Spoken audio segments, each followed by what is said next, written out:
அணில் சேமியா உப்புமா எப்படி செய்றாங்கன்னு பார்க்கலாம் வாங்க. அணில் வறுத்த சேமியா. வெங்காயம் நறுக்கியது, தக்காளி நறுக்கியது, குடைமிளகாய் நறுக்கியது, உருளைக்கிழங்கு சிறு துண்டுகளாக நறுக்கியது, பச்சை மிளகாய் நடுவில் கீறியது, இஞ்சி, பூண்டு, மசாலா பொருட்கள், எண்ணெய், உப்பு தேவையான அளவு, தண்ணீர். சேமியாவின் அளவை பொறுத்து ஒரு கடாயை அடுப்பில் வைத்து எண்ணெய் ஊற்றி சூடாக்கவும். எண்ணெய் காய்ந்ததும் பட்டை, லவங்கம், இதனுடன் பெருங்காயத்தூள் சேர்த்துக் கொள்ளலாம். இஞ்சி, பூண்டு வதக்கவும். பச்சை மிளகாய், பிறகு நறுக்கிய வெங்காயம் சேர்த்து பொன்னிறமாக வதக்கவும். அடுத்து உருளைக்கிழங்கு மற்றும் குடைமிளகாய் சேர்த்து நன்கு வதக்கவும்.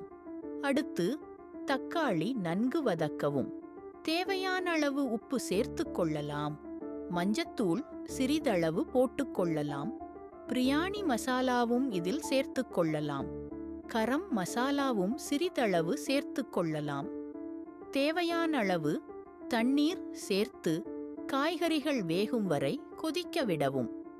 தண்ணீர் நன்கு கொதித்ததும் அடுப்பை மிதமான தீயில் வைத்து அணில் வறுத்த சேமியாவை மெதுவாக சேர்த்து கட்டிப்பிடிக்காமல் நன்கு கலக்கவும்.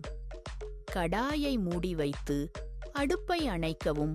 இப்போது சுவையான அணில் சேமியா உப்புமா தயார். எந்த வீடியோ உங்களுக்கு பிடிச்சிருந்தா லைக் பண்ணுங்க, ஷேர் பண்ணுங்க, நம்ம சேனலை சப்ஸ்கிரைப் பண்ண மறந்துடாதீங்க.